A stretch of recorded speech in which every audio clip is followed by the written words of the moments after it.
आज Bhubaneswar CBI office आगे सूचना अधिकार कर्मी मैंने अनशन सत्याग्रह बस ओडिशा रे घटी जाइथिबा चिट फंड दुर्नीति संपर्क में सीबीआई कहीं तदंत करूनी एथि से आंदोलन कर गोटे कथा कहवा कथा 11 मसीह चिट फंड कथा पदा को आसलानी एटी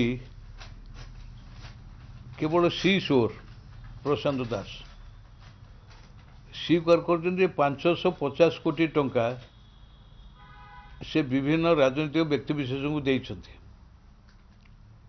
एवं से वर्तमान विधानसभा 47 जन मंत्री एवं विधायक चिट फंड टंका नहीं काठू केते टंका नहीं किए केते टंका नहीं तार एक ऑडियो सीडी मध्य से प्रस्तुत करा जाइथिला तांको बयान को लेकर से ऑडियो सीडी मध्य पिनाकी महांती बोली जड़े युवक से सीबीआई की देइथिले या भितर 18 मसीहा है 11 ରୁ 18 कौन सी तदंत होना अर्थतत्व से प्रदीप सेठी तांकर फाइनेंस मैनेजर केसी पाड़ी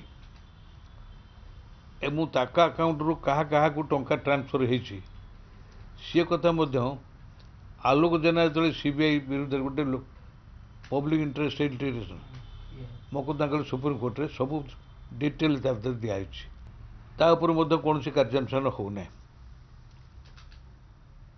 एवं सी शोर प्रशांत दास जो सिनेमा तैयारी कले ये जो टीवी तैयारी कले एस टीवी ताकू उद्घाटन करने माननीय मुख्यमंत्री जाते सेठी स्वर्गत प्यारी महापात्र कहले जे ये प्रशांत दास प्रभात पुरुष विजु पट्टनायक ठारू आहरी शक्तिशाली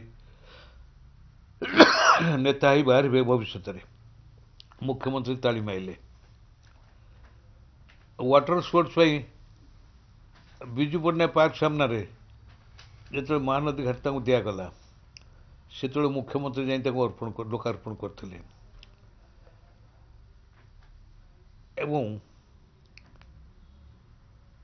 अल्प दिन भितर स्वयं सहायक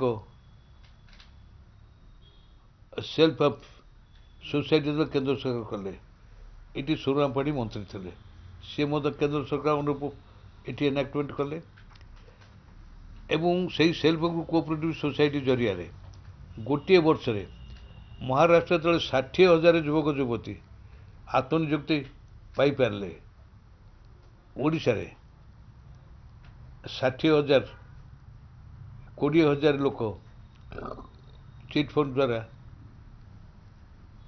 शोषित हेले 11 मसीह ये घटना पदा को आसला सीबीआई तदंत बाहर नेले केंद्र सरकार सीबीआई को तदंत बाहर देले ये पर्यंत कौन सी कथा तदंत होना तेणु सीबीआई दुर्नीति विरुद्ध तदंत कर कार्यानुष्ठान करने भारत सरकार सर्वोच्च तदंतकारी संस्था बर्तमान देखा जाउची सीबीआई भारत सरकार तदंतकारी संस्था सबुठ सर्वबृहत दुर्नीतिग्रस्त संस्था एवं सीबीआई अफसर माने मध्य तांकर सीबीआई अफसर मान घर रेड कर दुर्नीति अभियोग कौन आशा करा तेणु ये पिनाकी महांती ये कथा जो पदा को आनिले ऑडियो सीडी करते सीबीआई की देले 10 कोटी टंकार ऑफर आसाला सी ग्रहण कर परवर्ती काल घरे बोमा माड़ होता से लेखिदेले ओडिशा सरकार पुलिस एपर्यंत किसी कार्यानुष्ठान कला ना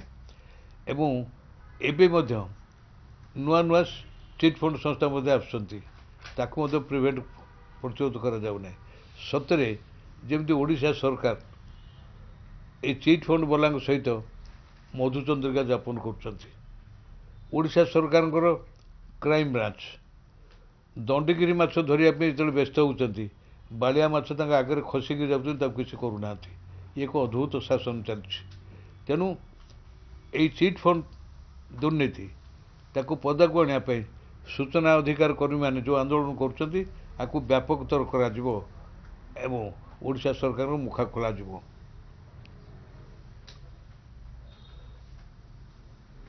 ମୁଁ ଆଶା କରୁଛି ପିନାକୀ ମହାନ୍ତିଙ୍କ ଭଳି ଯୁବକ ଯେଉଁ ଦୁଃସାହସ କରିକି ୟା ବିରୁଦ୍ଧରେ ଲାଗିଛନ୍ତି, ତାଙ୍କ ଘରେ ବୋମା ଆକ୍ରମଣ ହେଉଛି, ସେ ତାକୁ ଖାତିର କରୁନାହାନ୍ତି।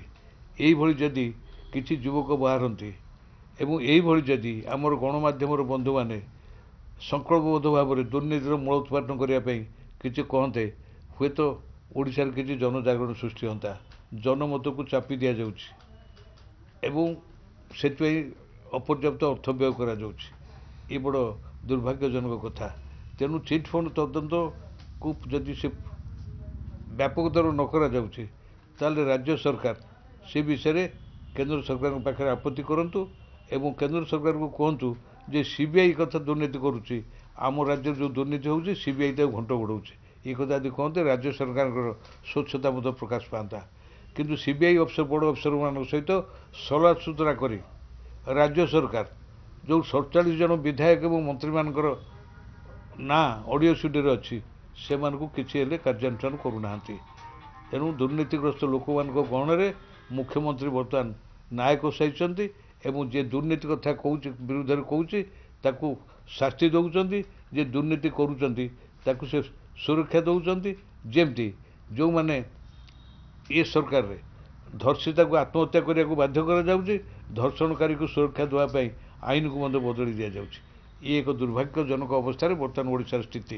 ସେଥିପାଇଁ ମୁଁ ଦାବି କରୁଛି ଯେ ଚିଟ୍ ଫଣ୍ଡ ତଦନ୍ତକୁ ସିବିଆଇ ତୁରନ୍ତ ଯଦି ନ କରୁଛି, ତାହେଲେ କେନ୍ଦ୍ର ସରକାର ସିବିଆଇ ବିରୁଦ୍ଧରେ କାର୍ଯ୍ୟାନୁଷ୍ଠାନ କରନ୍ତୁ ଏବଂ ମୁଖ୍ୟମନ୍ତ୍ରୀ ରାଜ୍ୟ ସରକାର ଏବଂ ସିବିଆଇ ଭିତରେ ଯେଉଁ ସଲା ସୁତରା ତାର ପର୍ଦ୍ଦାଫାଶ କରିବା ପାଇଁ ମୁଁ ଦାବି କରୁଛି। ତାର ପର୍ଦ୍ଦାଫାଶ କେବଳ ଗଣମାଧ୍ୟମ କରିପାରିବ। ୱାଟର ଗେଟ୍ ମାମଲାରେ ଜଣେ ଗଣମାଧ୍ୟମର ବନ୍ଧୁ ତାକୁ ଲୋକଲୋଚନକୁ ଆଣିଲେ ବୋଲି ଆମେରିକାର ରାଷ୍ଟ୍ରପତି ଇସ୍ତଫା ଦେଇଥିଲେ। ଏଠି ଗଣମାଧ୍ୟମର ବନ୍ଧୁମାନେ କ'ଣ କରୁଛନ୍ତି ସେ ଆତ୍ମସଂଖ୍ୟା କରିବା କଥା, ତାଙ୍କ ସମ୍ପର୍କରେ ମୋର କିଛି ମତ ଦେବା ଉଚିତ ହେବ ନାହିଁ। ଭାଗଲପୁର ଜେଲରେ ଚମ୍ବଲ ଭାଲିର ଡକାୟତମାନେ ଯେ ଗିରଫ ହୋଇ ରହୁଥିଲେ, ସରକାରଙ୍କ ପ୍ରରୋଚନାରେ ଅମାନବିକ ଭାବରେ ତାଙ୍କର ଆଖି ଫୁଟେଇ ଦିଆଯାଉଥିଲା। ଉଦ୍ଦେଶ୍ୟ ଥିଲା ଜେଲରୁ ଗଲା ପରେ ଆଉ ଡକାୟତି କରିପାରିବେନି। କିନ୍ତୁ ଏକ ଅମାନବିକ ଘଟଣା। ଅରୁଣ ସିହ୍ନା ବୋଲି ଜଣେ ସାମ୍ବାଦିକ ଇଣ୍ଡିଆନ୍ ଏକ୍ସପ୍ରେସରେ ଥିଲେ, ସେ ତାକୁ ପଦାକୁ ଆଣିଲେ ବୋଲି ସେ ମାଗାସେସ୍ ପ୍ରାଇଜ୍ ପାଇଥିଲେ।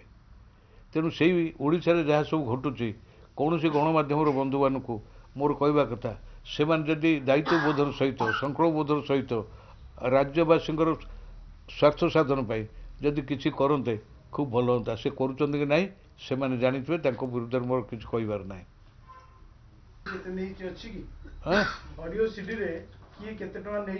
ହଁ ପରା, ଅଡ଼ିଓ ସିଡ଼ିରେ ସବୁଗୁଡ଼ିକ ଅଛି।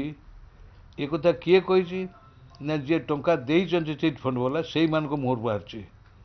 ପ୍ରଭାତ ବିଶ୍ୱାଳ କେତେ 16 କୋଟି ନା କେତେ ନେଇଛନ୍ତି, ଆଉ କିଏ କେତେ ନେଇଛନ୍ତି, ସେ ଗୋଟିଏ ନାଁ ବି କୁହାଯାଇଛି ସିଡି ଅଡ଼ିଓ ସିଡ଼ିରେ ଏବଂ ସେ ସିଡିଟିକି ମଧ୍ୟ ସିବିଆଇକି ହସ୍ତାନ୍ତର କରାଯାଇଛି। ସିବିଆଇ ଯଦି ସେଇ ଅଡ଼ିଓ ସିଡି ଅନୁସାରେ ତଦନ୍ତ କରିଥାନ୍ତେ ଅନେକ କଥା ଆସନ୍ତାନି। ସେ କଥା ସରୋଜ ସାହୁ ଯେ ଅଛନ୍ତି ମୁଖ୍ୟମନ୍ତ୍ରୀ ଆମର ବିଜୁ ଜନତା ଦଳର ଜଣେ କର୍ମଚାରୀ, ସେ ମଧ୍ୟ ସିବିଆଇ ତାଙ୍କୁ ଧରିଥିଲେ, କିନ୍ତୁ ପରବର୍ତ୍ତୀ କାଳରେ ତାଙ୍କ ପାଇଁ ଆଉ କିଛି କରାଗଲା ନାହିଁ, କୌଣସି ଆକ୍ସନ୍ ହେଲାନି। ତାଙ୍କର କେତୋଟି ଘର, କେତେ ଟଙ୍କା ସେ ଚାକିରି ଆରମ୍ଭ କରିଥିଲେ ତାକୁ କେହି ବୁଝିଲେ ନାହିଁ। ସେଇଭଳି ଭାବରେ ଅନେକ ଘଟଣା ଘଟିଛି।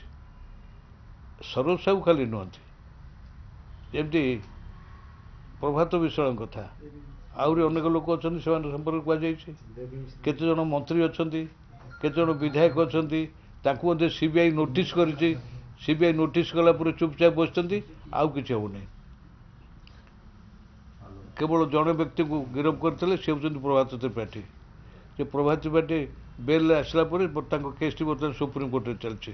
କିନ୍ତୁ ତାଙ୍କଠାରୁ ଆହୁରି ଅଧିକରୁ ଅଧିକ ଚିଟ୍ ଫଣ୍ଡ ଅର୍ଥ ଯେଉଁମାନେ ନେଇଥିଲେ ତାଙ୍କ ଉପରେ ନୋଟିସ୍ କରିଦେଇ ସିବିଆଇ ବାଲା ଚୁପ୍ ହେଇ ବସିଛନ୍ତି।